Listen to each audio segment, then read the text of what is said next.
जय श्री कृष्ण, जय श्रीराम। विजयादशमी, दसरा, दशहरा, दशैन या नावाने हा भारतीय संस्कृतीतील अत्यंत महत्त्वाचा हिंदू धर्माचा हा सण आहे। आश्विन शुद्ध प्रतिपदा ते आश्विन शुद्ध नवमी नवरात्र उत्सव, शारदीय महोत्सव हा संपन्न होतो आणि विजयादशमीच्या दिवशी हा दशहरा सण आपण साजरा करतो। संत असं म्हणतात, पवित्र सुदिन उत्तम दशरा, सापडला तो साधा आजी मुहूर्त बरा, गरजा जय जयकार हरी हृदय धरा, गरजा जय जयकार हरी हृदय धरा, आळस नका करू लहाना सांगतो थोरा। अयोध्येचा राजा प्रभू रामचंद्र हे वनवासात गेले आणि सीतेचं हरण लंकाधिपती रावणाने केलं। रावणाचा वध आजच्याच दिवशी विजयादशमीच्या दिवशी रावणाचा वध केला आणि विजय मिळवला। दुष्ट प्रवृत्तीवर सतप्रवृत्तीचा विजय म्हणून हा दशहरा साजरा केला जातो। 10 तोंडाचा रावण हा दुष्ट पापी याचा निपात केला आणि म्हणून हा सण साजरा केला जातो।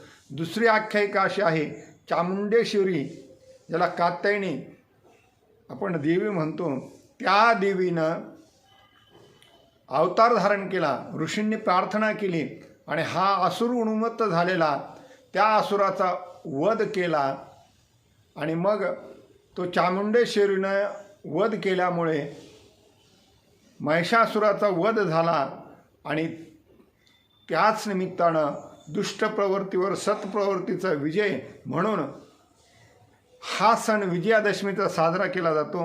म्हैसूर या ठिकाणी महिषासुराच्या नावामुळेच त्या शहराला म्हैसूर हे नाव प्राप्त झालेलं आहे।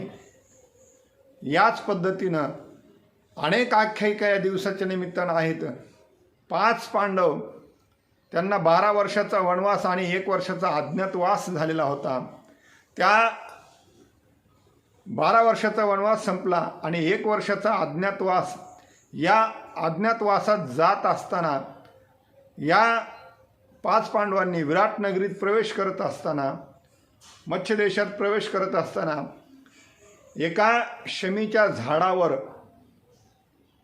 सर्व शस्त्रास्त्र लटकून ठेवली होती आणि ज्यावेळेला अज्ञातवासात ब्रह्मंडेच्या वेशामध्ये वेगवेगळे वेषांतर करून हे 5 पांडव राहत होते। अर्जुनही ब्रह्मंडेच्या वेशात होता। त्याच क्षणाला काही कालावधी लोटल्यावर कौरवांनी त्यांच्यावर हल्ला केला, विराट नगरीवर हल्ला केला आणि मग उत्तराचं सारथ्य पण करण्याच्या निमित्तानं ब्रह्मंडेच्या वेशात असलेले अर्जुन हे त्या आपट्याच्या झाडापाशी आले, जिथं शस्त्र ठेवलेले होते ते शस्त्र त्यांनी घेतले आणि विजय प्राप्त केला आणि म्हणून या सणाला आत्यंतिक महत्त्व आहे। या दशहऱ्याचा आणखी एक इतिहास आहे। प्रभू रामचंद्राचे वंशज ज्याला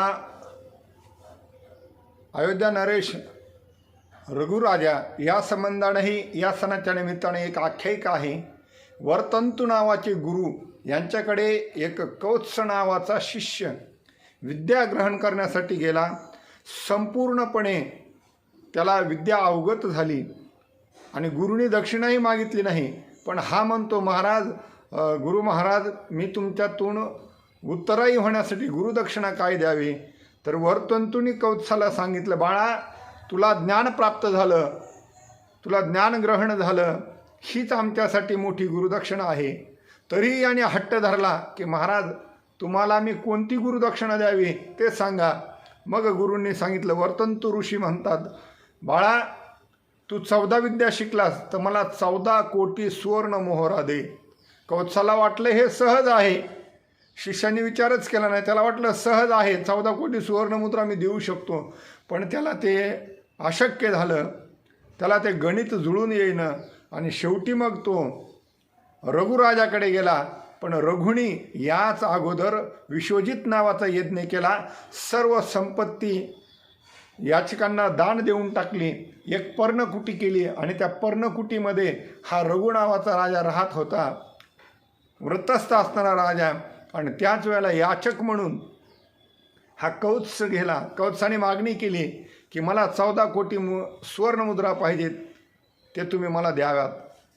रघुनं नाही म्हटलं नाही, त्यांनी सांगितलं मी देतो, 3 दिवस थांब, 3 दिवसाच्या नंतर तू ये, असं रघुराजानं म्हटलं. परिणामस्वरूप रघुराजाने विनंती केली, निरोप पाठवला इंद्राला की मला संपत्ती पाहिजे. इंद्र देत नाही संपत्ती हे लक्षात आल्यावर रघुराजानं इंद्रावर स्वारी करण्याचं, आक्रमण करण्याचं ठरवलं. आणि ही वार्ता ज्यावेळेला इंद्राला कळली त्यावेळेला इंद्र घाबरला, कारण रघुचा पराक्रम महान बलशाली रघुराजा होता. आणि मग इंद्राने कुबेराला आज्ञा केली की संपत्ती संपूर्णपणे अयोध्येचा राजा रघु याला तू अर्पण कर. आणि त्याच क्षणाला त्या कुबेराने नगरीच्या वेशीवर जे आपट्याचं झाड आहे त्याच्यावर सुवर्णमुद्रांचा पाऊसच पडला. आणि हा सुवर्णाचा पाऊस पडल्याच्या नंतर हे ज्या वेळेला कळालं आणि त्याच वेळेला रघुराजानं येऊन पाहिलं, आक्रमणाची जी मोहीम होती ती थांबवली. राजा प्रसन्न झाला. इकडे कौत्स दारात उभा राहिला याचक म्हणून. कौत्साला सांगितलं तुला काय पाहिजे ती संपत्ती घेऊन जा. पण कौत्सही एवढा म्हणजे स्वाभिमानी होता, त्याने सांगितलं महाराज, राजन फक्त मला 14 कोटी सुवर्णमुद्रा माझ्या गुरुला द्यायच्यात म्हणून मी मागितल्या होत्या. आणि कौत्सानं ती संपत्ती 14 कोटी सुवर्णमुद्रा वर्तंतू गुरुला अर्पण केल्या आणि बाकीची सर्व वाटून टाकली. या पद्धतीनं म्हणून आपट्याच्या झाडाची पूजा त्यानिमित्तानं केल्या जाते. असं म्हणतात की अपराजितेचीही पूजा केली जाते. असं दसऱ्याच्या दिवशी ज्या 4 प्रकारच्या पूजा होतात त्याच्यात सीमोल्लंघन आहे, शमीपूजन आहे, अपराजिता पूजन आहे, शस्त्रपूजा आहे. या प्रकारच्या 4 पूजा दसऱ्याच्या दिवशी अत्यंत महत्त्वाच्या आहेत.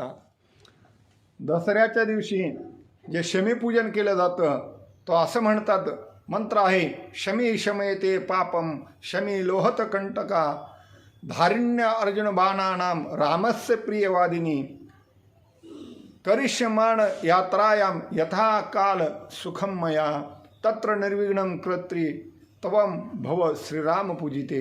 शमी पापाचं शमन करतो, शमी पापाचं शमन करते, नाहीसं करते, पाप नष्ट करते. शमी काटे, शमीचे काटे हे तांबूस रंगाचे असते. शमी रामाला प्रिय आहे, अर्जुनाच्या बाणांना धारण करणारी आहे. हे शमी, रामाने तुझी पूजा केली, मी यथाकाल विजय यात्रेला निघणार आहे. ही यात्रा तू मला निर्विघ्न आणि सुखकारक कर, अशा प्रकारची विनंती केल्या जाते. आश्मंतकम महावृक्ष महादोष निवारण इष्टानां दर्शनम देही कुरु शत्रु विनाशनम. हे आश्मंतक वृक्षा तू महादोषाचे निवारण करणारा आहेस. तू मला माझ्या मित्रांचे दर्शन घडव आणि माझ्या शत्रूंचा नाश कर. अशा पद्धतीनं हा दशहरा साजरा केला जातो. रावणाचं प्रतिकात्मक दहन केलं जातं. प्रभू रामचंद्राची पूजा, देवीची पूजा येण्याप्रमाणे हा उत्सव साजरा केला जातो. संतांनी म्हटलं, संत तर दररोजच त्यांना दिवाळी दसरा असतो, कारण संत येती घरा तोची दिवाळी दसरा. दशहरा सातत्यानं संताचं आगमन हेच वारकऱ्यांसाठी, संतांसाठी दसरा आहे, दिवाळी आहे. जय श्रीकृष्ण.